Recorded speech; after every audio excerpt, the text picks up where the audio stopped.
Bueno, good morning, everyone. Thank you for being here today, sharing this panel with us. We're going to have it's going to be a bilingual presentation because some of our panelists are going to make the presentation in Spanish and some of them in English.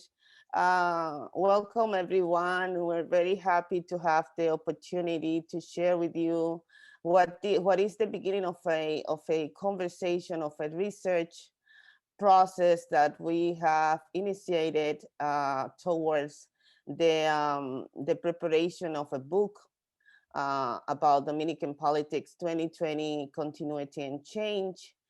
Today with us we have Dr. Ernesto Sagás, Dr. Leiv Marsteintredet, the researcher Carlos Morel, Maestro Carlos Morel, and Dr.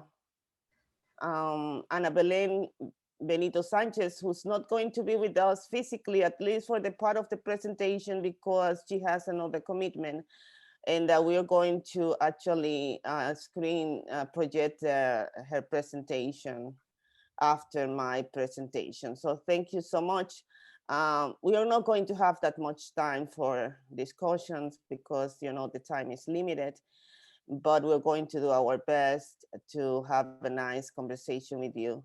Muchas gracias a todos y a todas por acompañarnos. Es un placer para nosotras y nosotros que ustedes estén aquí hoy. Estaremos presentes el doctor Ernesto Sagás, el doctor Leiv Marsteintredet, Carlos Morel, investigador Carlos Morel, y la doctora Ana Belén Benito Sánchez, que no va a estar presente, pero que va a tratar de estar para la sesión de preguntas y respuestas. Entonces, le cedo la palabra al doctor Ernesto Sagás. Saludos and good morning to everyone. It is my distinct pleasure to share this panel with my colleague, Dr. Jacqueline Jiménez-Polanco, that I have known for now decades. And we're very excited that this is going to be just the first initial step on what eventually will be a book about the 2020 elections in the Dominican Republic. So let's get to it. Dr. Jacqueline Jiménez-Polanco will be the first presenter. She holds a PhD in political science and sociology, as well as a JD in law and an MA in political science, constitutional law, and comparative law, with a specialization in asylum and refugees law. She works currently as an assistant professor of sociology at Bronx Community College of the City University of New York. Her academic work includes articles, monographs, book chapters, and books on Dominican politics and elections, corruption, women's political representation, gender and society, the LGBTIQ movement, and migration and asylum claims in the United States. With you, Dr. Jiménez-Polanco. Thank you so much. My presentation is about the Odebrecht fraud and analysis of corruptive practices in the PLD cartel politics. This is, I'm going to read my presentation. So, as defined by Transparency International, corruption is the abuse of entrusted power for private gain. Corruption has perverse effects on democracies. It erodes institutional checks and balances and courts' independence, and restricts the space for civil society actions and political rights of citizens. It also limits the implementation of public policies and redistribution of public resources, therefore increasing the levels of poverty. Corruption prevails in countries with a tradition of bad governance, where officials do not behave as they ought to. Thus, activities that appear corrupt by international standards are perceived as an equilibrium maintained by the stakeholders, delivering policies that benefit themselves and their supporters, and that are accepted with resignation by people who lack the political influence to promote good governance. This perception is created by a prevailing high level of impunity that enforces the idea that corruption is an inevitable malice. Corruption has been a recurrent phenomenon in the Dominican democracy, with the prevalence of bribery, kickback, nepotism, clientelism, and electoral fraud. Corruptive practices achieved their highest peak during the 20-year-long presidencies of the Dominican Liberation Party, PLD, with Leonel Fernandez, 1996 to 2000, 2004 to 2012, and Danilo Medina, 2012-2020. According to Transparency International, from 2012 to 2019, the Dominican Republic was among the most corrupt countries in the world, occupying a rank of 137 over 198, and a Corruption Perception Index, CPI, score between 33 and 28, reaching its highest peak in 2019 with a CPI score of 28 to 100.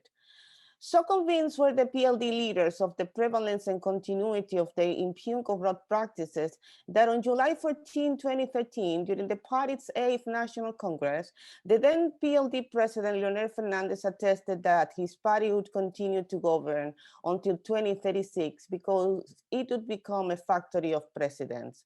Quote, "We will create a factory to produce female and male presidents, senators, deputies, mayors, and city councils," affirmed Fernandez.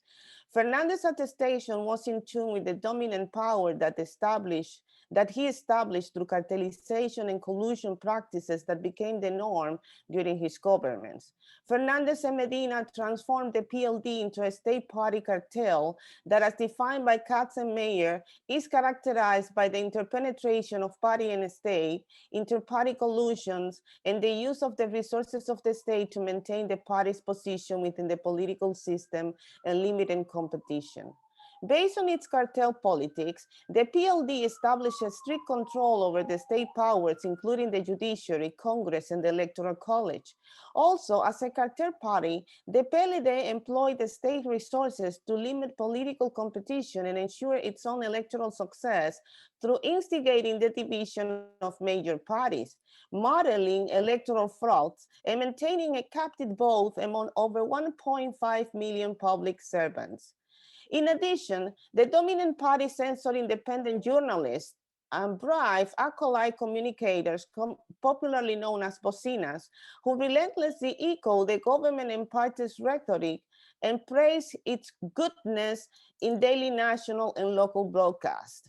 This practice works in tune with Katz and Mayer's characterization of cartel politics, in which competitions does not focus on differences in policies, but rather in the construction of an audience democracy based on the provision of a spectacle, image, and theater. The steady electoral success of the PLD was loaded with frauds, collusion with minor parties, and leaders of former major parties, such as Miguel Vargas from the PRD, and the electoral court's maneuvers to divide and eliminate traditional major parties, such as the Revolutionary Dominican Party, PRD, and the Reformist Social Christian Party, PRSC. A main feature of cartelization is the political party's strong reliance on the state for financial subventions and other benefits and privileges. Unrestricted state subventions granted by the party's absolute control over the judiciary and legislature was a common practice during the PLD governments. This allowed the PLD leaders unlimited access to the state machinery so as to be able to use the state resources to create private enterprises that in turn became primary governmental suppliers. Consequently, members of the PLD cupola who were born and raised in lower social class strata and didn't possess valuable material wealth before the party's first rise to power in 1996 transformed themselves into affluent business people who play a decisive role in the country's economy during a 20-year-long period. These illegal practices were possible due to the high level of impunity prevailing in the country island, where the Attorney General and the vast majority of administrators, judges, procurators, and Congress members represented the interests of the state party cartel. The Brazilian engineering firm Odebrecht saw the corrupt and impugned political environment prevailing in the Dominican Republic as a perfect breeding ground to do construction businesses with the government. In 2013, President Danilo Medina approved the construction by Odebrecht of the coal-fired power plant Punta Catalina, located 33 miles away from Santo Domingo. The project was plagued with corruption. Odebrecht admitted to paying bribes and kickbacks worth $92 million in the Dominican Republic, with contracts amounting more than $4.7 billion. Under the leadership of Marcelo Odebrecht, the construction firm was accused of paying off bribes and kickbacks to over 1,000 top politicians from different countries in exchange for multi-million infrastructure works. The bribes included money paid through commissions to government officials participating in the public biddings, as well as covering the cost of political campaigns. The bribes also included jewelry, luxury cars, artworks, wine, yachts, and helicopters. Odebrecht used the financial US system to perform fraudulent operations through offshore companies.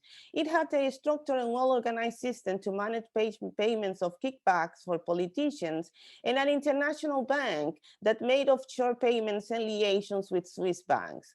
In 2016, Odebrecht admitted to pay nearly $788 million in bribes and kickbacks to politicians in 12 countries to secure lucrative contracts for more than 100 projects. In April 2017, a US judge sentenced Odebrecht to pay $2.6 billion in fines, signing off on a plea deal between the company and US, Brazilian, and Swiss authorities. The Odebrecht corrupt practices affected social, political, and economic instability in Latin America and social mobilizations throughout the subcontinent, including the 3-year-long Marcha Verde massive mobilizations against corruption and impunity in the Dominican Republic. The Dominican Corporation of State Electrical Company, CDEE, led by Medina's close associate, Rubén Bichara, granted special powers to the economist Andrés Tahuarre and other consultants to vet Odebrecht's bid for the contract of Punta Catalina. With Tahuarre's green line, the CDEE and the PLD government awarded Odebrecht a contract of more than $2 billion, ignoring cost-effective bids from Chinese construction company CEPCO3 for $1.1 billion and Geshuba Group for $900 million. Danilo Medina negotiated Punta Catalina's contract with Odebrecht during a meeting held in Brazil in July 2012 with Marcelo Odebrecht, the then President Dilma Rousseff, the former President Lula da Silva, and the political strategist João Santana, who later on became Medina's political advisor for his re-election in 2016. Of the $92 million that Odebrecht paid as bribes for Punta Catalina's contract, $3.3 million went to Baker Street Financial Inc., whose director was Tahuarre, the consultant who approved the bid. In addition, the then Odebrecht manager in the Dominican Republic, Marcos Vasconcelos Cruz, authorized $24.4 million payment to Angel Rondon, a Dominican lobbyist for Odebrecht, who influenced the PLD into favoring Odebrecht over the bidders regarding Punta Catalina's contract.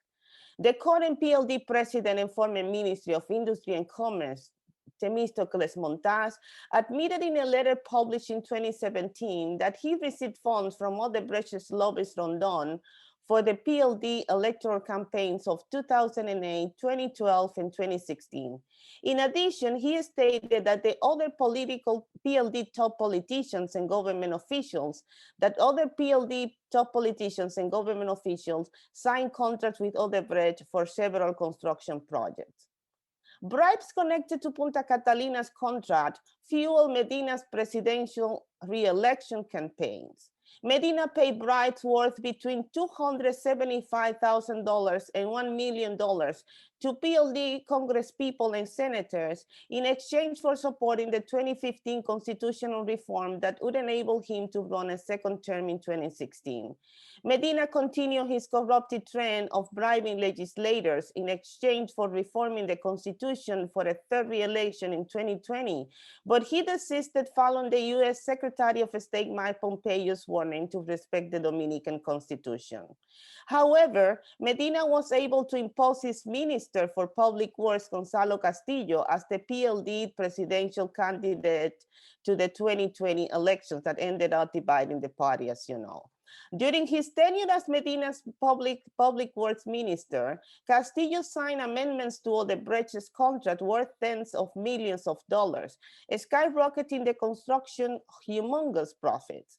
Castillo's amendments increased the budgets of the new Coral Highway and La Romana Beltway by hundreds of millions of dollars.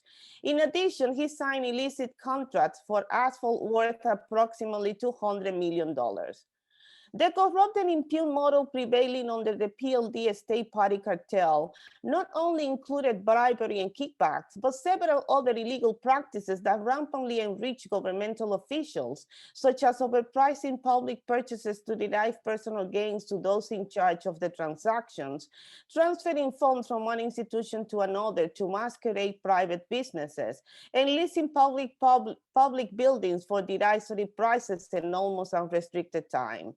These infamous illegal practices provoked social criticism and media scandals, to which the government responded with the resignation of the officials involved in the operations, their further reinstatement in other posts, and censorship of journalists.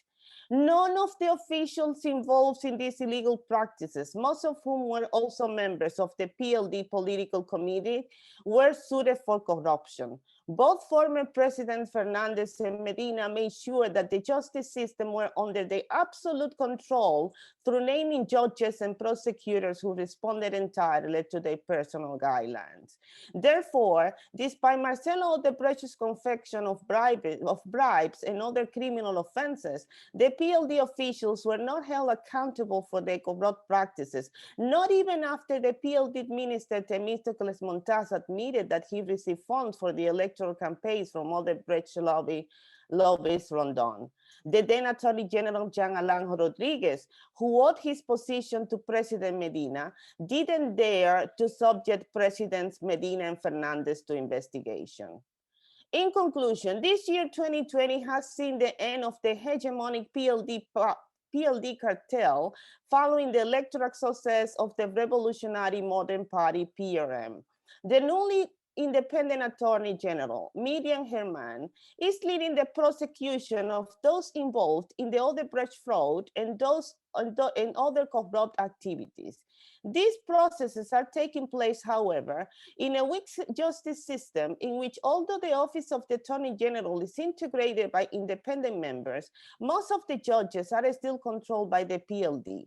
This represents a huge challenge for the new government, whose incumbent, Luis Abinader, promised that the judiciary will prosecute corrupt officials from past and present governmental terms. Thank you so much. Thank you.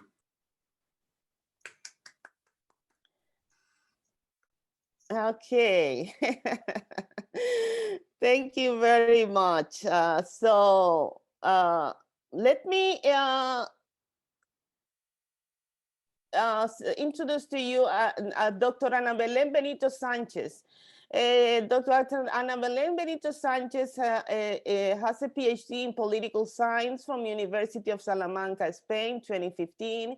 She has been a visiting researcher fellow at Flaxo, Dominican Republic from 2008 to 2010, and as a postdoc researcher at Center of Political and Constitutional Studies, 2016 to 2019. So we are going to hear her presentation now. When the host actually can play the video.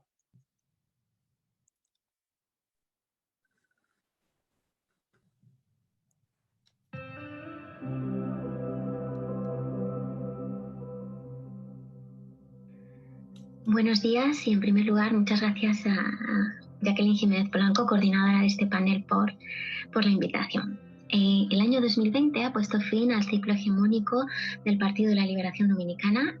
Su derrota pone fin a 16 años de crecimiento sin redistribución y dominio de las instituciones de control que le han permitido salir impune de la trama Odebrecht, del enriquecimiento de sus facciones y del despilfarro de sus gobiernos corporativos. En este trabajo nos fijamos en el uso que han hecho los gobiernos PLDistas y concretamente las administraciones de Leonel Fernández de los instrumentos de política social para conquistar y mantener su base de apoyo electoral a pesar del déficit redistributivo y representativo que ha caracterizado a esta etapa. Una estrategia en la que los programas de transferencias condicionadas han sido clave. Y como en otras democracias de la región, su protagonismo constata el proceso de asistencialización de la política social, donde el seguro social cede ante la tarjeta monetaria del beneficiario, el riesgo compartido del universalismo del seguro social cede ante la responsabilidad individual del subsidio particular. Es decir, la institucionalización de un estado de bienestar de excepción en el que se pasa de ciudadano a consumidor. Y aunque las transferencias condicionadas han sido instrumentos exitosos para combatir la pobreza, también han sido muy criticados principalmente por dos razones. En primer lugar, porque refuerzan el rol de género y el estigma del mal pobre. Hacen que la mujer sea responsable del cuidado y es penalizada por el incumplimiento de las condicionalidades. Y también por la ausencia de un abordaje estructural, ¿no? Están desconectados de las políticas de creación de empleo, de los salarios dignos, de la fiscalidad regresiva, los estados capturados y las deficiencias de la inversión pública. En la primera década del 2000, gracias a estos instrumentos, el 41% de la población latinoamericana escaló a un grupo de mayor ingreso, una conquista de la que solo se benefició el 2% de los dominicanos, que ascendieron de clase social, a pesar de que el PIB nacional en esos años creció a un ritmo del 5%, muy por encima de sus vecinos latinoamericanos. El proceso de esta investigación es identificar las estrategias de manipulación y favoritismo en la distribución de los programas asistenciales durante las primeras administraciones de PLDistas, desde 2006 a 2012, para demostrar que las elecciones condicionan el gasto social en la República Dominicana y que el arraigo del clientelismo ha derivado en un modelo de bienestar dependiente de los ciclos electorales que asegura un mínimo de subsistencia a la ciudadanía, pero con escaso poder redistributivo. ¿Y cómo lo hacemos? Pues para medirlo utilizamos el indicador de calidad de gasto público, comparando el peso del gasto en seguridad social frente al gasto en asistencia social. Algunos datos básicos sobre cada uno de ellos en el país. La seguridad social se creó en 2001 con el viejo PRDI, que actualmente cubre a menos de la mitad de la población dominicana, el 47% de la población. Y sobre los programas de transferencias condicionadas, pues observamos los subsidios del programa Progresando con Solidaridad, que se implementaron por primera vez en 2004 con la administración de Leonel Fernández, en el que más de 900.000 familias que representaban en 2012 el 9% de la población y el 14% del censo electoral. Según el Barómetro de las Américas, el 31% de los entrevistados dijo tener la tarjeta del programa y el país ocupaba el segundo puesto en receptores de este tipo de asistencia social, por debajo de Bolivia, que ocupaba el primer lugar. El análisis de regresión realizado por los autores revelaba que las personas con mayor probabilidad de ser beneficiarios eran las que simpatizaban por el PLD, las de menor riqueza, menor nivel educativo y de menor edad. ¿Han afectado los ciclos electorales a la protección social en la República Dominicana? ¿Qué es lo que dicen los datos? Pues como pueden ver en los gráficos, el gasto mensual en 2006 y 2010, años de elecciones legislativas, observamos que el gasto en seguridad social es menor al de asistencia social. La línea azul está por debajo de la roja, mientras que la línea azul, seguridad social, permanece prácticamente estable, salvo ese salto de diciembre. El gasto en este tipo de programas tiene picos de gastos que siguen un mismo patrón estratégico. En mayo se celebran las elecciones y 2 meses antes de la cita con las urnas el gasto se duplica, para luego caer drásticamente hasta agosto, que es el mes en que las nuevas autoridades toman posesión de sus cargos. Estaríamos, por tanto, ante una posible estrategia movilizadora de opositores indecisos y luego, tras comprobar el voto, pues hay una recompensa a posteriori, ¿no?, a los votantes fieles. ¿Y qué pasa cuando no hay elecciones? Pues como ven, cuando la línea azul, la de gasto en seguridad social, está por encima de la línea roja, asistencia, el gasto en programas y subsidios sigue teniendo picos de gasto que coinciden pues, bueno, con la tradicional actividad prebentalista y paternalista de la cultura política dominicana y ese papel de político conseguidor, ¿no? Esos picos son marzo, Semana Santa, mayo, Día de las Madres, septiembre, vuelta al colegio y diciembre, Navidad. También podemos ver esta estrategia movilizadora y de recompensa en el número de empleados. Lo vemos en el número de contrataciones para gestionar el programa de solidaridad y que evidencia pues, el sometimiento de la administración dominicana a los ciclos electorales. El partido oficialista controla el empleo público y utiliza el patronazgo para premiar lealtades. La estabilidad en el número de empleados en el año 2011 contrasta con el incremento de hasta un 56% tras las legislativas de 2010 y un 23% más en las contrataciones después de las presidenciales de 2012. Puesto que los picos máximos de contratación corresponden al mes de agosto, cuando comienza el nuevo mandato de los legisladores y presidente electo, bueno, estos podrían tener una naturaleza de recompensa posteriori por el apoyo prestado, ¿no?, al partido. En agosto de 2010, año electoral, el programa llegó a contar con 3.100 empleados a su servicio y un año después operaba con tan solo 1.000 empleados. Podemos ver esta misma estrategia de distribución en la contratación de empleados para la ejecución de los subsidios y programas de asistencia del despacho de la primera dama. Y también podemos ver el sometimiento, ¿no?, de la administración a la carrera política de sus gestores. En aquel entonces era candidata a vicepresidencial. En el periodo 2008-2012, esta institución administraba subsidios con un presupuesto 3 veces mayor al que ejecutaba el Ministerio de la Mujer para ese mismo ejercicio. 2011, año no electoral, el número de empleados se mantiene constante con ligeros aumentos frente a los picos en la contratación observados en 2012. El pico máximo corresponde al mes de marzo, 2 meses antes a la cita con las urnas, en que el número de empleados aumenta hasta un 28%. Un incremento en el personal que podría corresponder con el aumento de las actividades asistenciales coincidente con los intereses proselitistas en la campaña de la propia candidata. Vemos que en 2012 la ex primera dama pasa a ser vicepresidencia de la República Dominicana y el número de funcionarios de esa institución se reduce hasta un 87%, ¿no? Estos subsidios pasan a ser gestionados por el Gabinete Social de la Vicepresidencia. ¿Cuál es el diagnóstico de la protección social durante las administraciones del PLD? En primer lugar, hay una bifurcación estigmatizante, el sistema se segmenta entre ciudadanos de primera y segunda clase, hay una politización de la asistencia social, se refuerza el vínculo clientelar entre ciudadanos y representantes, y hay una desinstitucionalización en términos de políticas públicas. Una arbitrariedad en la ejecución presupuestaria que impide pues, la previsibilidad, la priorizar el gasto público y dar seguimiento también a los objetivos de la política. ¿Y cuál es el panorama del cambio con la nueva administración Abinader del PRM? Bueno, hay que decir que una de las primeras medidas fue abolir el despacho de la primera dama y que el gobierno ha mandado mensajes claros en cuanto a la institucionalización partidista de las ayudas sociales. Sin embargo, el patronazgo sigue siendo el mayor punto de veto para la institucionalización democrática en el país, como reflejan algunos de los testimonios que pueden ver en la diapositiva, ¿no?, de esos 3 ministros y viceministros, uno de ellos en cartera, en el que, bueno, vienen a decir que los compañeros del partido, los que han trabajado para que el PRM llegue al poder, tienen derecho a un puesto en la administración. Estos datos que les he presentado forman parte de un análisis mucho más extenso en el que estudiamos con detalle cuáles son los condicionantes institucionales, partidistas y de cultura política que explican el arraigo del clientelismo en el país, que por falta de tiempo pues no he presentado, pero que forman parte de la obra colectiva coordinada por los colegas Jacqueline-Polanco y Ernesto Sagás sobre los cambios y continuidades en la política dominicana a la luz de este punto de inflexión que ha supuesto el año 2020. Así que muchas gracias.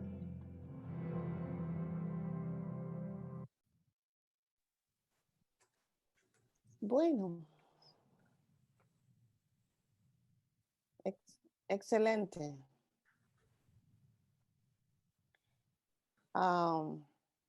¿Pueden oírme, verdad?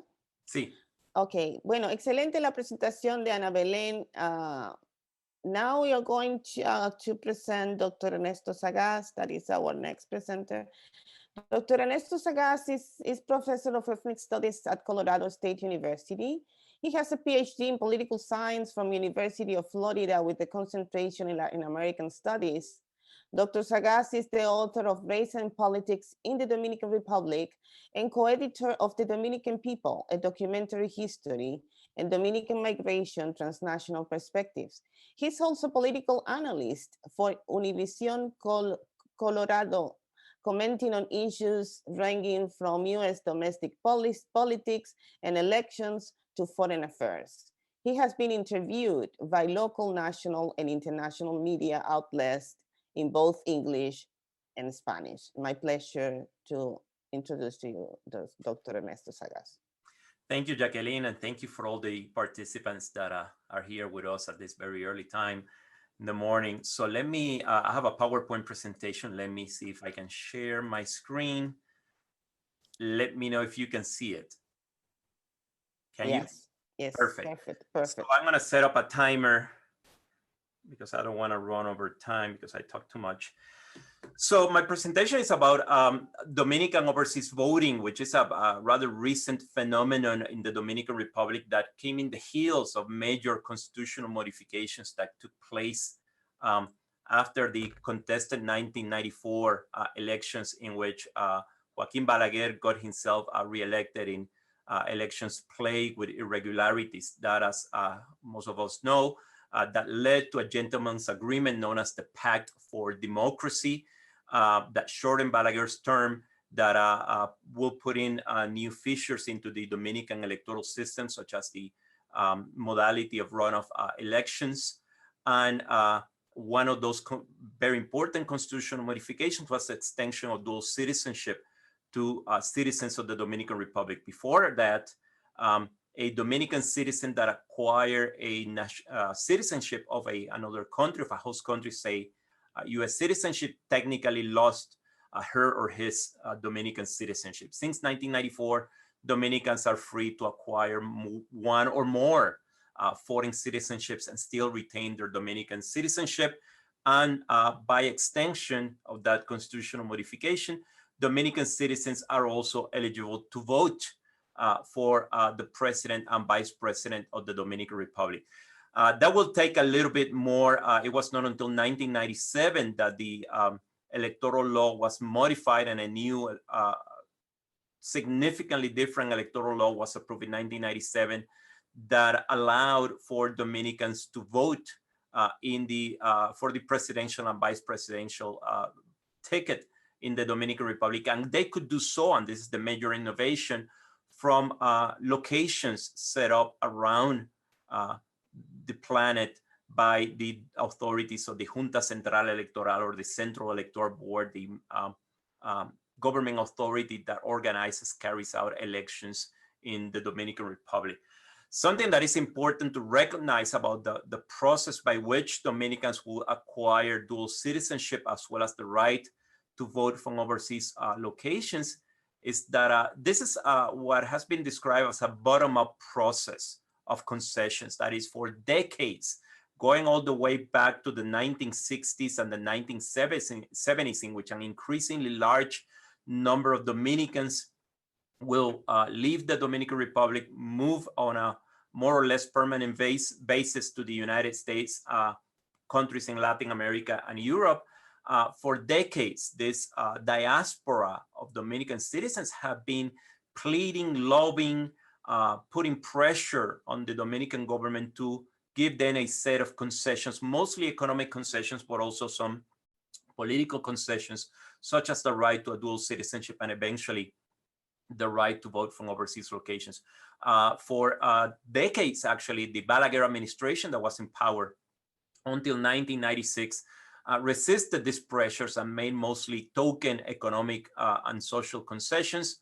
So it's not until Balaguer is out of the picture and a new Dominican constitution is put in place that finally this long-held dream of the Dominican diaspora becomes a reality. So I call it a bottom-up process. It's very different from what has been called a top-down process, in which, take the case of Colombia in the 1990s, there's a refounding of the Colombian state, in which there's a new constitution that grants enhanced democratic rights to Colombians, including Colombians living overseas, including indigenous communities, and including Afro-Colombian communities.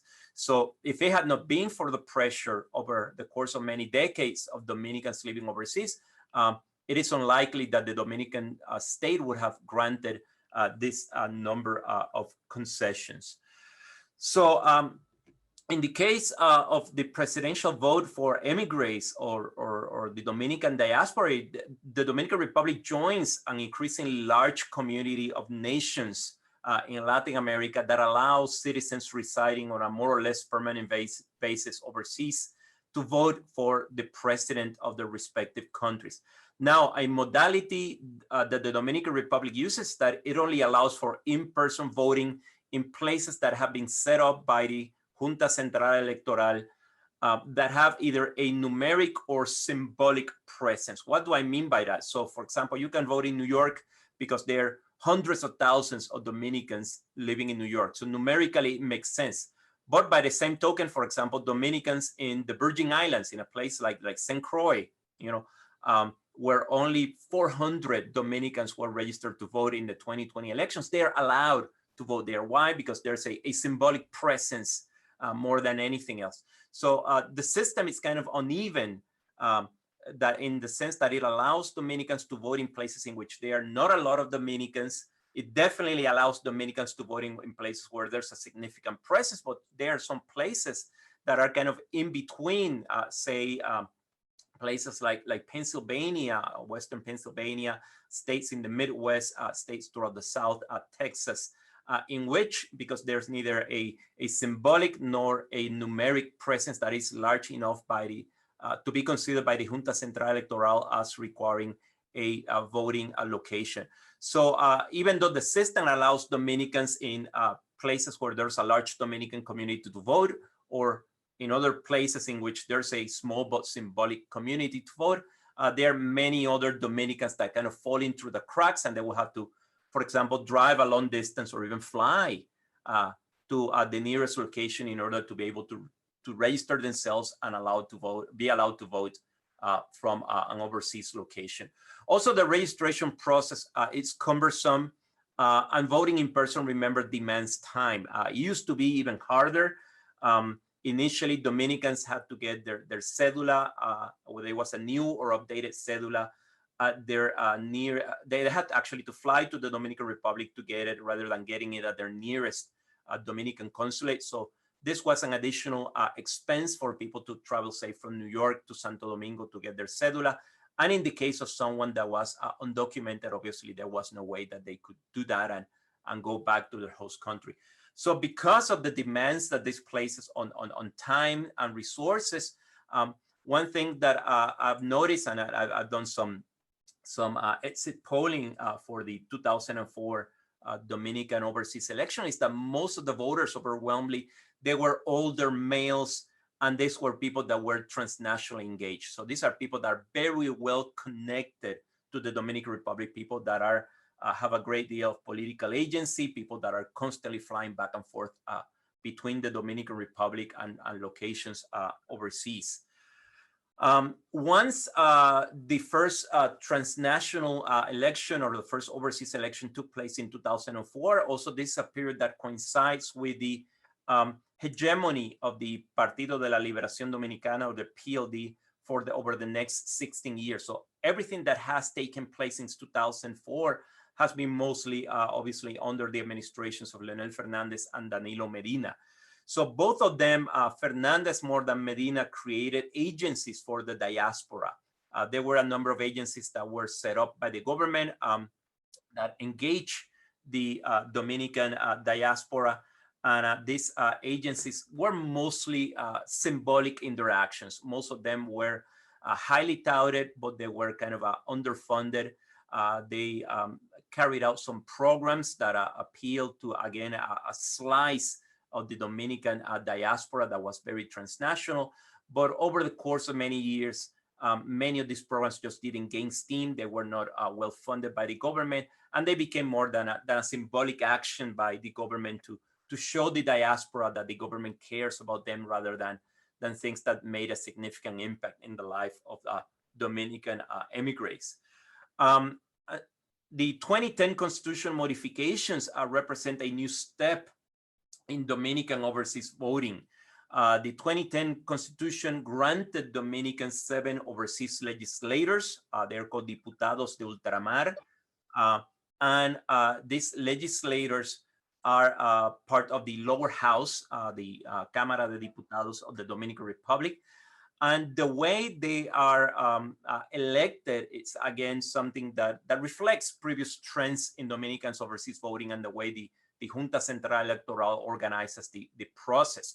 So for example, overseas locations are divided in a very ad hoc manner by the Junta Central Electoral into three districts, or let's call them overseas provinces in quotation marks, of the Dominican Republic.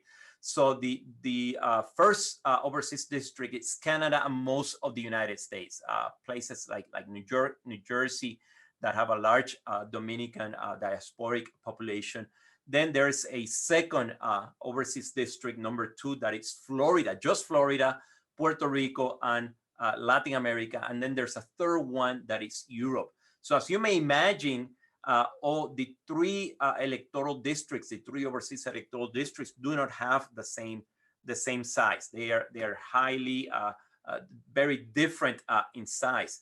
So even though, for example, the first overseas district has 3 representatives and the other 2 have only 2, when you do the math based on the estimated number of Dominicans residing in those districts, we see that a single representative ends up representing hundreds of thousands of Dominicans. Keep in mind that in Dominican electoral legislation, there's a diputado, there's a representative for every 50,000 Dominicans living in the Dominican Republic. Overseas, it just doesn't work the same way. If that were to be the case, keep in mind that there are about 2 million Dominicans and their descendants living overseas. So that will represent a significant, hefty amount of diputados de ultramar, a concession that obviously the Dominican Republic or the Dominican state is not willing to make.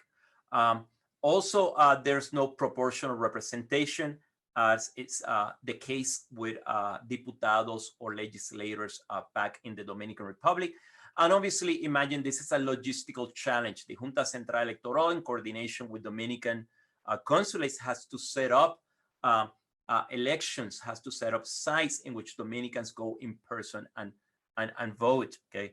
So these overseas elections are logistically very, very complex. One of the requirements in the Dominican Republic, there's no early voting in the Dominican Republic. People vote on the same day. So on election day, all Dominicans are supposed to vote. So keep in mind that some people, for example, that are in European locations will start to vote hours before polls open in the Dominican Republic, whereas people living in the United States will start voting after people have already started voting in the Dominican Republic. So because of those logistical complexities, again, the Junta Central Electoral has made some very ad hoc choices regarding which people can vote and where they can vote. So not all Dominicans, get the same chance, or not all overseas Dominicans, I'm sorry, get to have the same chance to have the opportunity to express their electoral choice by casting a ballot. Regardless of that, the Dominican Republic is a regional leader in terms of political transnational rights. The 7 diputados ultramar that Dominicans get to elect is the largest of any country in Latin America. For example, I mentioned the case of Colombia. All Colombians living overseas, and that's millions of them, get only 1 representative to represent their interests in the Colombian Congress. Dominicans get 7. Ecuador is another country that gives 5 representatives to their diaspora. So in that sense, the Dominican Republic is a regional leader. The Dominican Republic has, in a very short time, made pretty significant progress in the granting of transnational political rights. But this is the flip side of the coin. Very few Dominicans actually get to use these rights.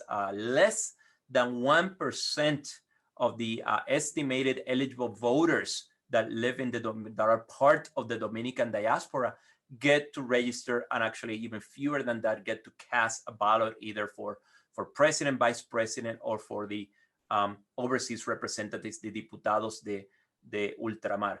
And finally, I see this extension of rights as part of an expansive definition of citizenship rights in the Dominican Republic, in which Dominicans living overseas have been granted this incredible amounts of rights compared to the citizens of other diasporic nations in Latin America. So Dominican citizenship has an added political value that the citizenship of other Latin Americas doesn't have. But again, there's a paradox in this, because this is happening or did happen at the same time that there was a major debate going on in the Dominican Republic over who belongs, over who is a real Dominican. So on one hand, there's the issue of citizenship, in which those that are recognized as citizens of the Dominican Republic, even if they're not living in the Dominican Republic anymore, get this extended, enhanced extraterritorial rights. But a significant population of Afro-Dominicans or Dominicans, for example, of Haitian ancestry, that are living and have been living in the Dominican Republic at the same time, are not seen as fully fledged Dominican nationals. So on one hand, Dominican citizenship rights are being enhanced and extended in the last couple of decades, where when it comes to the recognition of nationality for hundreds of thousands of Afro-Dominicans, then there's a major restriction on who is a Dominican. And I'm going to stop it here so that we have time for the other two panelists and for questions. Thank you very much. Gracias, Ernesto. Thank you so much. Now it's your time to present Dr. Leiv Marsteintredet. Thank you. Leiv Marsteintredet, PhD, is professor of comparative politics at the University of Bergen, Norway. He specializes in Latin American and Dominican politics with a focus on political institutions. He has published in numerous journals such as Political Studies, Latin American Politics and Society, Journal of Latin American Studies, Journal of Democracy, International Political Science Review, and Comparative Politics. He's the author and editor of 3 books. Ernesto, can you please log off the share screen? I'm trying to do that. All you have to do is that you open the share screen and you escape. Let me see.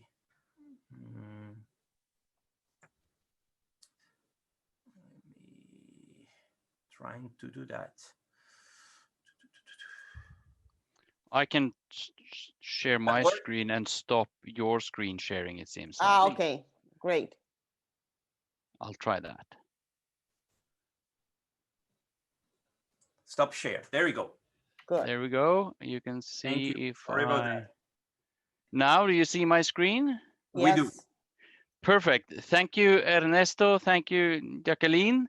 It's an honor to be presenting here at this panel with such distinguished colleagues and Dominicanists. My presentation will deal with presidential term limits in Dominican Republic, a topic that has been relevant ever since the first constitution of 1844. So we'll be looking at continuity and change, and not so much as 2020. And the focus is rather, at least at this stage of what I'm doing, is rather on constitutional texts than actual practice. So first of all, apologies. I only have a sketch, mainly based on comparative work on comparative data, and the Dominican part has been kind of lagging behind, in part due to the pandemic and other engagements. So what I'm about to present is based on a database I've created on Latin American constitution, including the Dominican one, on presidential succession and the vice presidency, actually. But it also builds on a piece I did on term limits in Latin America, and also a chapter I've written on the constitutional trajectory of the Dominican Republic, and a manuscript I'm doing at the moment on how Dominicans do constitutional reforms. So the key questions of goal of this paper, and I'll mainly focus on the first parts here, is try to situate and compare the Dominican case when it comes to presidential term limits, which means the rules regulating whether or not a president can get re-election immediately or after sitting one term out, whether or not there are rules for regulating re-election at all, and also rules that regulate the electoral cycle. So the idea is to try to use the data I have for the whole region of Latin America and try and situate and compare the Dominican case with the rest of the region. And the idea for further, when we talk about the future project that, or the project of Ernesto and Jacqueline of bringing a book together, is try to look at the causes of term limit reforms and also how term limits, presidential term limits and re-election or lack thereof have affected the Dominican regime and democratic development over time. So, of course, term limits and presidential term limits and democracy in Latin America are perennial debates. This is nothing new. This has been going on since the first constitutions after independence in the Latin American continent. And the nexus often is between presidential powers, because one can use term limits to regulate presidential powers and avoid hyperpresidencialismo, for instance, and also try and maintain order or democracy. So the earlier debates, basically debates on how to avoid the two extremes of tyranny and the other extreme of anarchy, and try and remain or keep republics and later on democracies. So if we look at the 19th century, if we group very generally into liberals and conservatives, we would see that liberals wanted to control the presidency through checks and balances, and that meant also term limits, no re-election. Whereas conservatives were more interested in order and stability, and that could only be secured through a strong presidency and consecutive re-election. The best example in the 19th century in Latin America is Chile from 1833 to 1871, implementing the US system of one immediate re-election. And the period is called Los Decenios because every president was re-elected and then sat for 10 years. Now, of course, the two perspectives in that century are represented by two famous persons, Simón Bolívar, of course, that everyone knows, and Juan Bautista Alberdi, who wrote the 1853 Argentine Constitution. And it was a debate between a weak presidency for life, which was Simón Bolívar's idea, at least for parts of his life, versus Alberdi's idea of a very strong presidency, but no re-election. So Simón Bolívar thought that the presidency for life, if weak, could secure the Republican order and maintain societal order, and then the president could be a representative for the nation. Whereas Alberdi pointed out that a president, when elected, has always the means to get re-elected and rarely abstains from doing so, which meant that he was a very strong defender of term limits and no re-election. Now, coming towards this century or the last century, the 20th centuries, the term limit debate is not so much about term limits and order or societal order, but rather with democracy. And the debate isn't that easy, even though we know that the no re-election claim often has a very interesting ring to it in terms of preventing a concentration of power. There is also the argument that adding term limits restricts the freedom of choice we should be accustomed to in a democracy. We lose the option of re-electing a good leader, and it then restricts our rights as democratic citizens. We are not allowed to vote for whoever we want to vote for.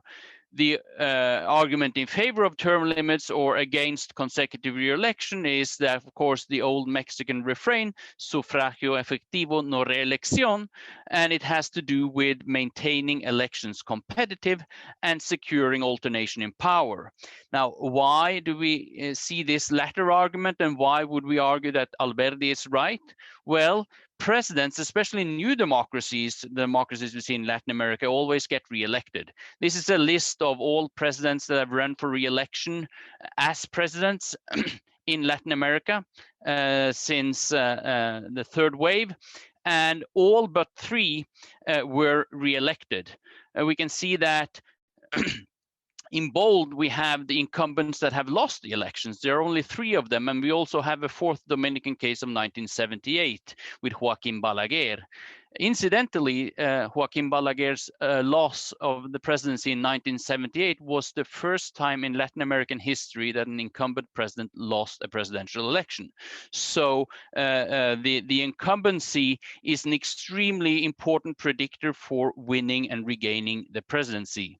We can also see here with the italics here, these are countries and elections where there were no limits of re-election, in other words, the system that prevailed in the Dominican Republic since 1966 until 1994, we see then and combine this with the star, meaning that these are fraudulent or at least contested controversial elections. So we can see there is an effect here between the lack of term limits and potential fraud in presidential elections. So one reason for avoiding immediate re-election is to assure alternation, which is an important component of democracy. Now, let's look at some data. These are all from my database on presidential succession. You can see here that there are 4 ways of organizing this, the way I've coded it. We have the most popular Latin American term limit is to allow for re-election, but only after sitting out 1 term. Whereas the systems with no term limits whatsoever, the Balaguerista system after 66, no re-election whatsoever, and 1 immediate re-election have been less popular in Latin America. We can see in the Dominican Republic, there has never been a constitutional system that has not allowed re-election altogether. There have been periods where there's been no term limits, especially since 1966, but also during the Trujillato and also in the late 19th century. We've had periods of 1 immediate re-election, which is the current system in the Dominican Republic since the Danilo Medina's reform in 2015. And we've had non-immediate re-election, which was put in place in the 1963 constitution of Juan Bosch, but also was a system that was implemented after the democratic transition in 1994 and also in the 2010 constitution. So the Dominican Republic has had 3 of these 4 systems, but it has never banned re-election altogether. Now, in terms of democracy, Dominican Republic had a special challenge when transitioning for the first time in 1978. As you can see, there are, from the figure, there are 2 countries around 1980 that had no term limits whatsoever, but the Dominican Republic was the only country who made a transition to democracy in Latin America during the 3rd wave that had no restriction on re-election. In fact, it was the only country that allowed immediate re-election.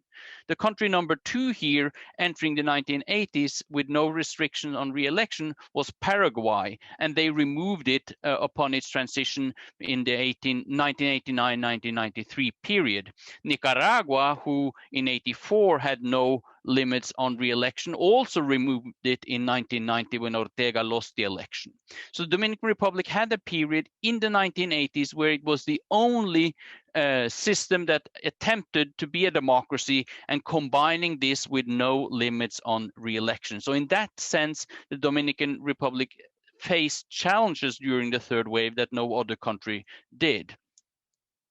Now we can see here on just an overview of how many years since 1844 the Dominican Republic has had different types of system, and I've put in bold here the 2 things that stand out. The Dominican Republic is the country that has had more years than any other Latin American country, as far as I can understand, with no limits to re-election whatsoever, with 87 years.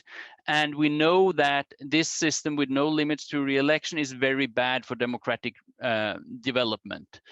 So it's 50% of the time since 1844, there has been no limits on re-election in Dominican Republic, and compare that to an average of 10% of the time in the other Latin American countries. Now, this has had a mark and a legacy, of course, and also consequences for democracy building in the latter period that we're discussing here. Things that are not included here in my data are especially 2 factors that are important to mention, so-called grandfather clauses. For instance, in the 1844 Constitution, Dominican Republic, which did not allow immediate re-election, only re-election after sitting out 1 term. That constitution granted General Santana 2 periods in 1844, and later on in the second constitution of 1854 he was granted 2 more periods, even though the constitution said that immediate re-election was not allowed. And we know during the period of Trujillo that he evaded term limits by putting in puppet presidents. So there are evasions here that are not included in these data. And of course, there are other problems here, especially for the latter part of the 19th century, where constitutions may not have survived a single presidential term. So re-election rules or term limits were never implemented.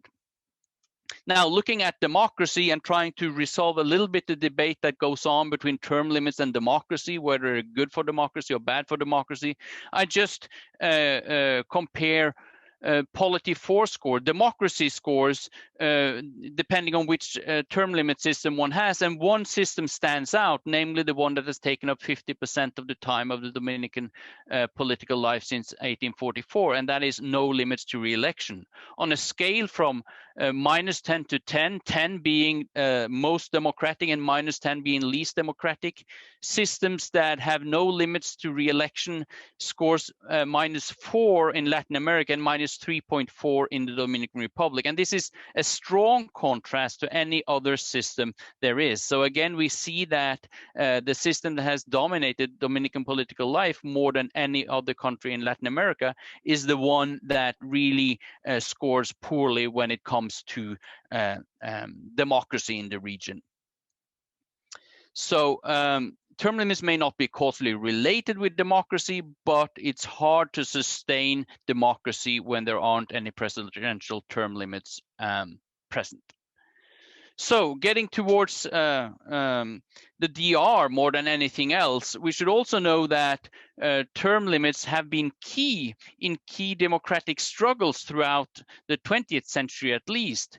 The allowance for immediate re-election in 1929 has been connected very strongly to as a pretext for Trujillo's coup back in 1930, which of course was the start of a 31-year authoritarian rule. PRD, created in exile in 1937, was funded or was created on an anti-re-election slogan. And of course, term limits and re-election was key to the two latest transitions to democracy in the country, the 1978 electoral fraud and transition, and also the 1994 electoral fraud, shortening Balaguer's period, and then of course the constitutional reform.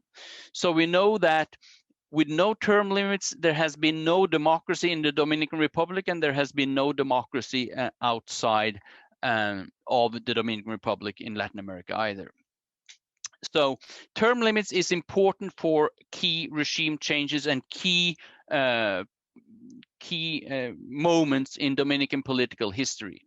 Now, the Dominican Republic is not the country. It's not only the country that has had the more time with no limits to re-election. It's also the country which has more re-election reforms or term limit reforms in the whole of Latin America. There's been 15 reforms of the re-election rule since 1844 and 16 reforms of the electoral cycle since 1844. That's 31 in total. Also in the modern period since 1994, it's the most frequent reformer of term limits with 4 rule reforms since 1994.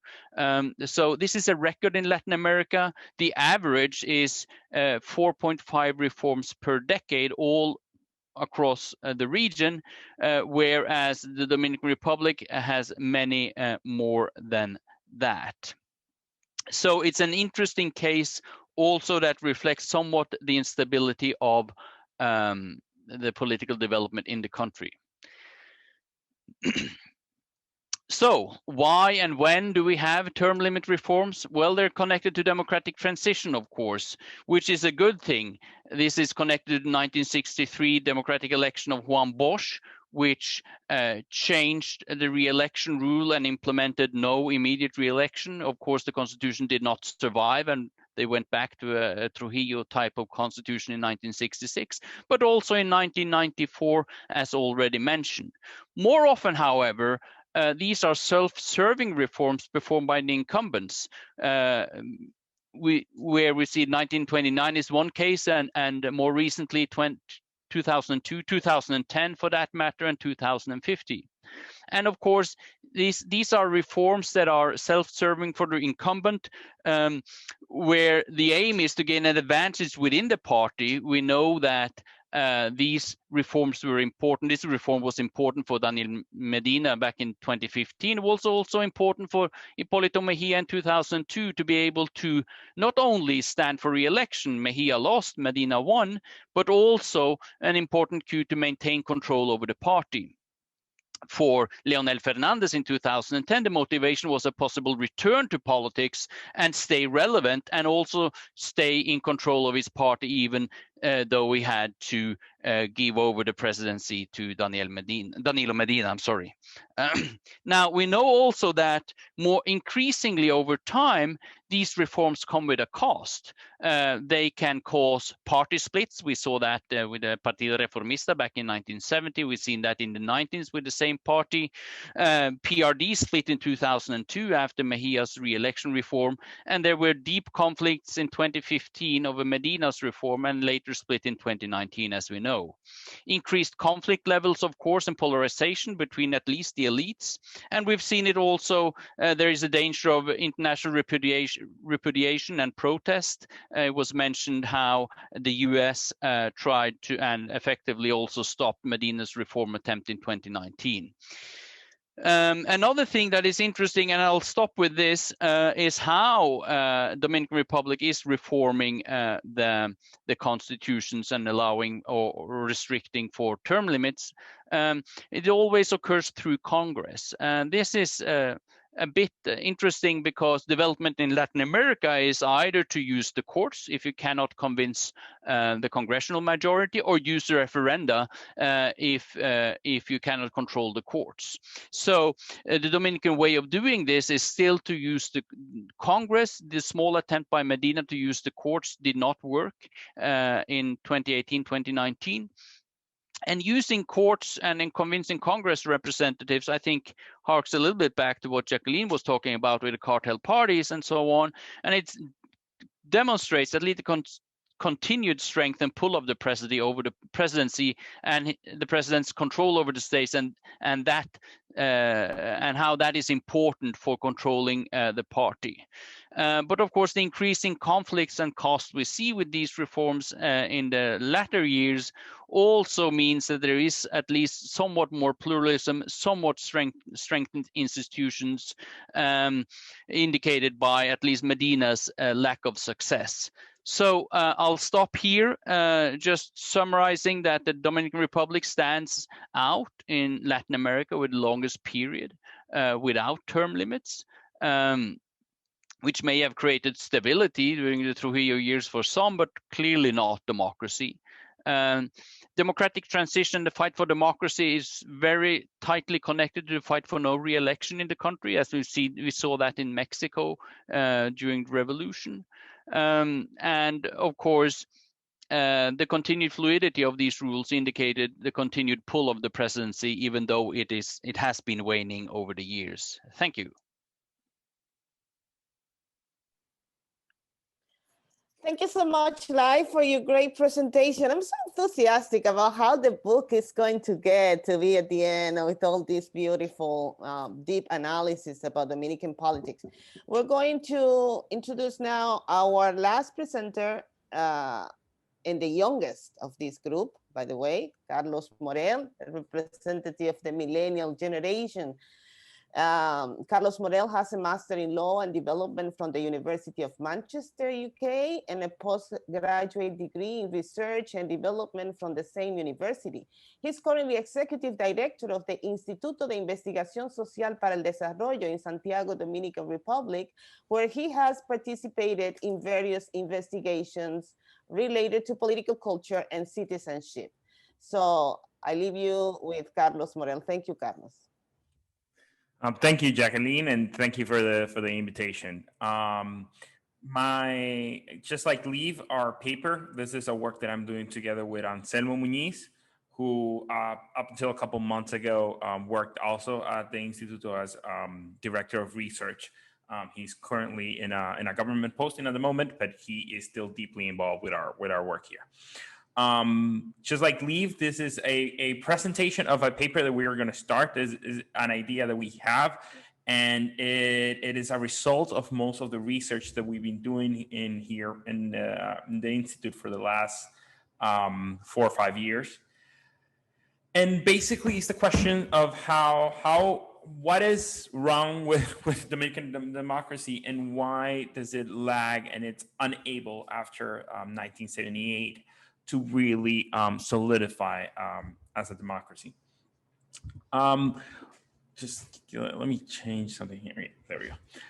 In general, what is the state of Dominican democracy today? Well, first of all, from how people, the citizen and the electorate imagines democracy, there is a juxtaposition of mainly two visions. On the one side of democracy, of rule of law, people tend to really, both during qualitative and quantitative research that we've done, people really tend to imagine democracy as a moment where the law is in order, where the rules of the system, no matter how just or unjust the system is being applied. But at the same time, most people identify democracy as a promise of social justice. So there's kind of like a juxtaposition there. At the same time, the contents of rampant corruption, inequality, and deficient access to public health, education, and other basic services means that a lot of the population feels left out. And there's a general opinion that the government works for the privileged few and not of the many. More than 80% of Dominicans identify that there is no equality before the law in the Dominican Republic. On the other aspect, the narratives, the stories that the main political parties and the political elite, including people from the academic sector and people from the economic sector and the organized civil society, is an understanding that the issue really in the Dominican Republic is a lack of democratic political culture, and an idea that the Dominican subject has not learned to be democratic, has not been educated to be democratic. And in that regard, they tend to have a vision that the issue to solve Dominican democracy is a technocratic one. It is when we finally have the government that finds the possibility to use the correct policies that will finally allow a development of democracy in the Dominican Republic. And at the same time, they understand that the biggest obstacle to that is just an issue of corruption.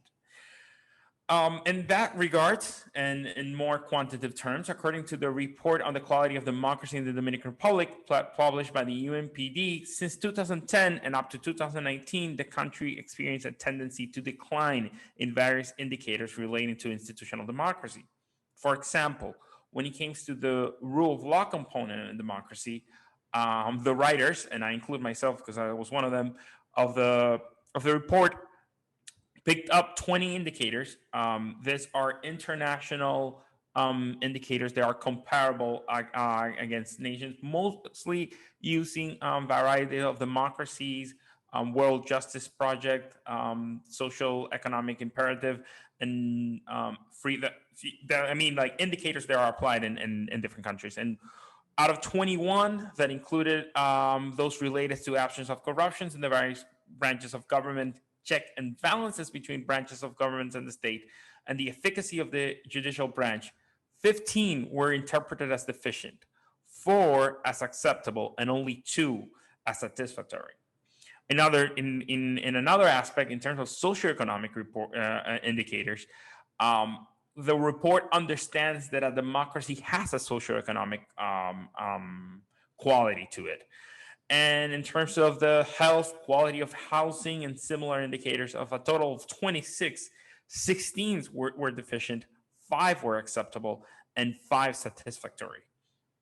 Now, in terms of the indicators that we use for the electoral component of democracy, it tended to look a little better, but very key indicators were also deficient, which comes with the autonomy of the Electoral Commission, the proof of rampant vote buying, and other irregularities.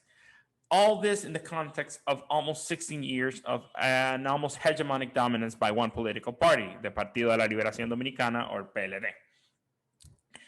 In this context, 2020 represented what seems to be a democratic transition. We'll get to those in a bit, but it's also important to talk about the economic situation of democracy in the Dominican Republic, which is an economic system that is traditional, exclusionary, and that is understood to benefit the many over a few. The answer, or the political answer to this issue, has been clientelism in the form of assistentialist programs designed to help the poor, but not tackle the underlying issues such as low wages, gender inequalities, and a large informal sector of the economy with little social guarantee to workers. I think the presentations before me have talked very well about this issue, and it's very clear. In some respects, this has led to what has called the elite capture of state apparatus. That is, both economic elites and political elites are able to use the same social programs of the state as a way to gain both economic capital and political capital. In this regards, we come to 2020, and many of us during the last 4 or 5 years have talked about a system that is, while not an authoritarian state, is very tendent to authoritarianism.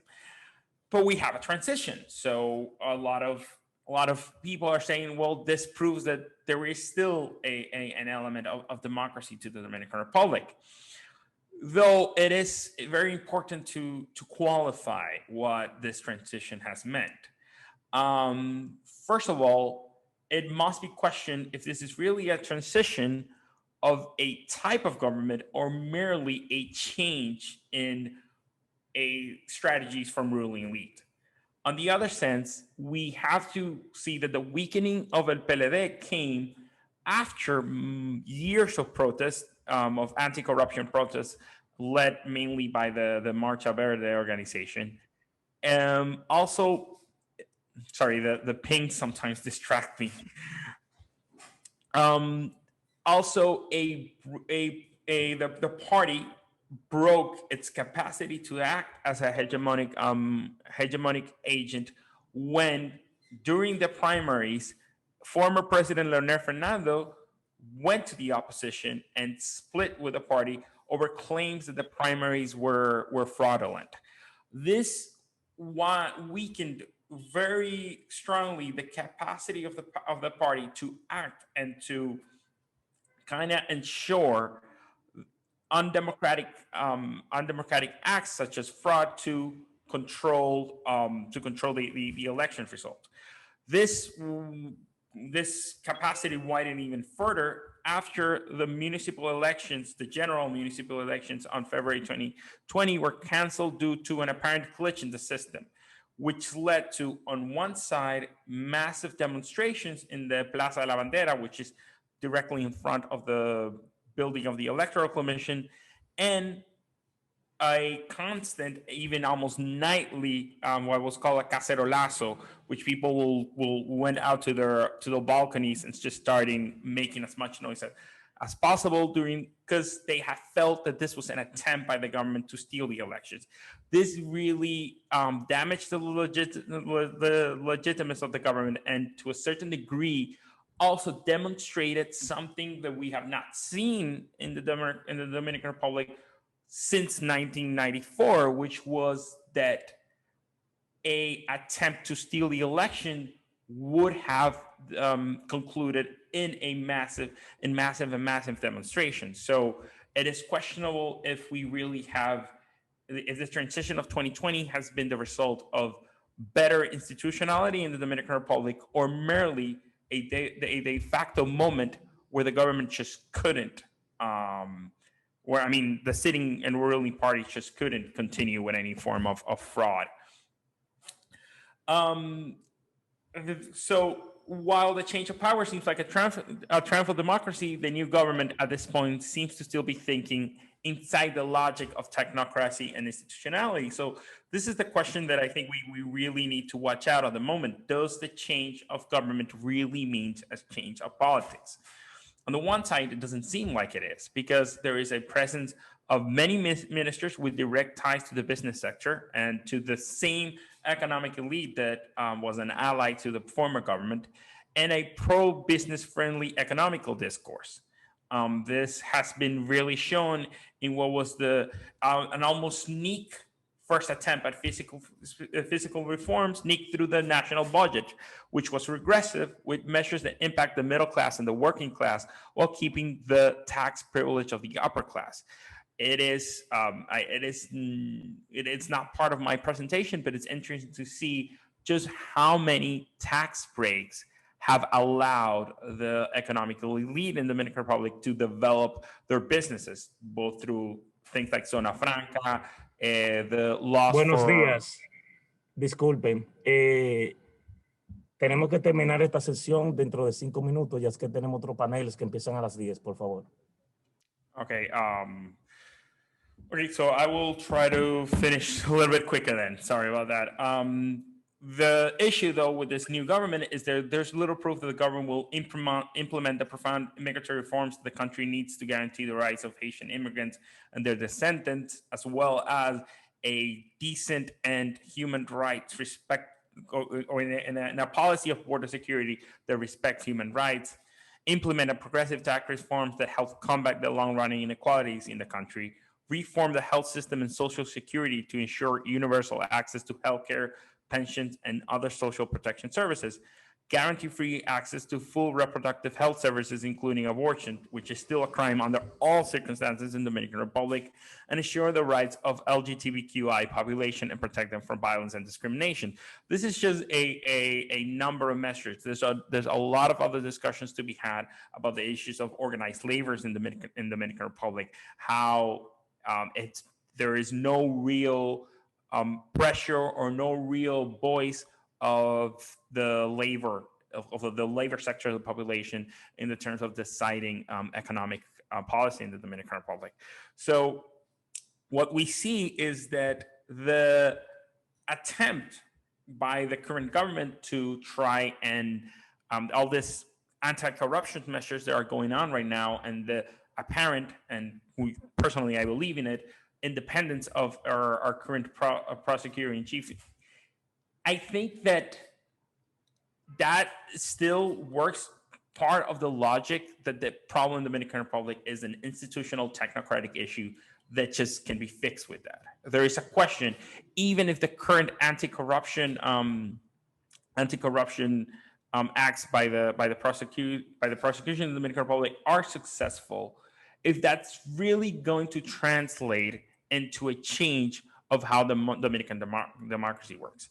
And our hypothesis is basically that the institutional issues of the Dominican Republic are more tied to socioeconomic issues of inequality than to any real problem with our institutions. That means that if we are able to correct, and we are able to correct that socioeconomic issue, then we will see results on the more institutional side.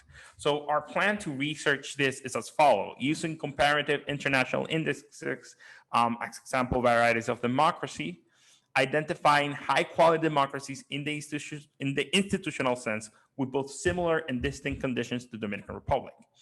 And then looking at the longitudinal relationship in those countries between socioeconomic deep democracy indicators and more traditional indicators, such as those related to rule of law and democracy, and trying to determine if there's a misplaced priority in tackling institutional issues versus socioeconomic development that in turn should lead to a better institutional result. That is, we still believe that democracy has a very high component of institutional quality. But the question is, to achieve that institutional quality, how much do we need to change economically and socioeconomically speaking? Thank you very much. Sorry for the rush there at the end.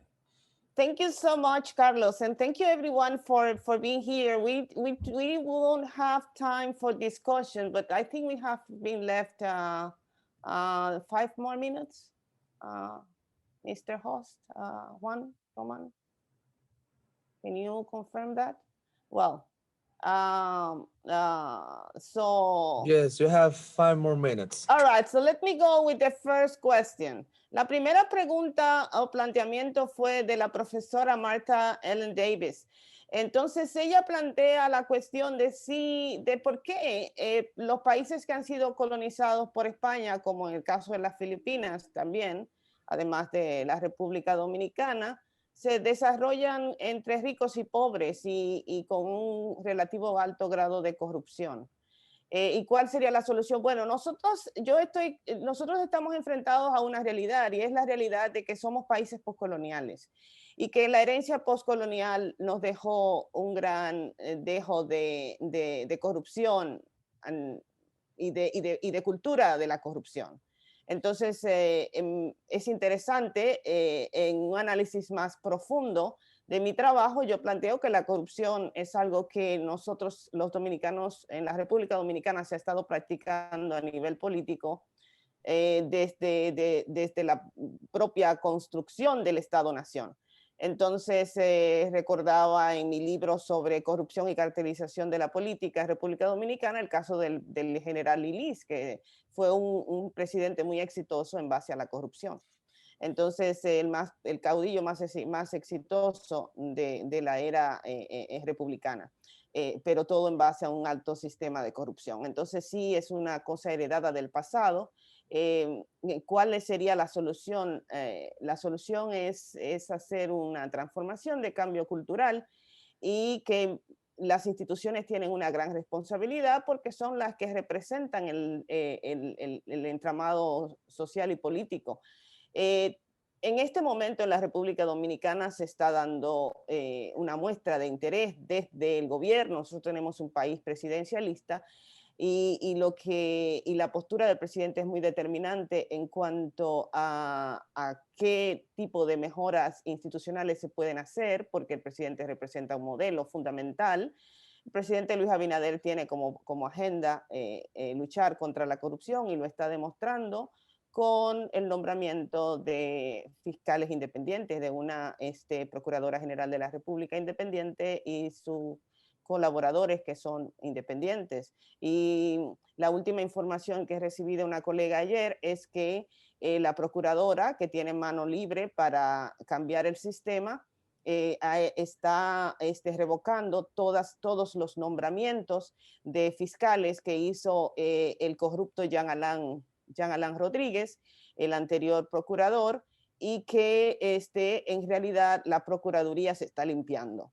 Entonces, en los corrillos de los analistas políticos dominicanos se habla de lo que sería un bamboo culture, una cultura bambú en la que, porque mi planteamiento es que el tema es los jueces, que el PLD dejó bien amarrado el sistema judicial con jueces que son acólitos del partido.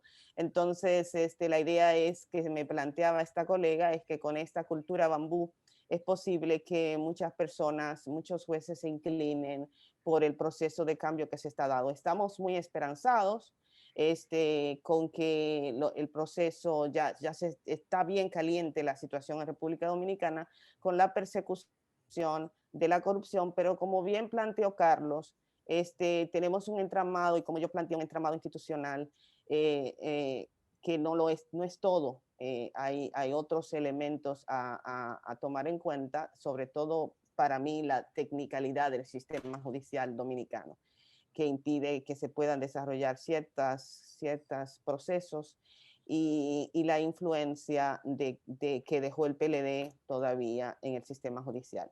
Bueno, esa es la pregunta. No sé si Ernesto... Yo quería agregar solamente un poco, porque la pregunta hablaba de tocado por España, y yo quería decir simplemente brevemente que yo evitaría caer en la lógica de que el problema fue la colonización específicamente española y no la forma de colonización, porque otros países que fueron tocados por Inglaterra o por Francia, que tuvieron expuesto a un tipo de colonización similar al que tuvimos, una colonización extractivista, tienen resultados similares. O sea, no es que sea España, sino es la forma en que se desarrolló específicamente.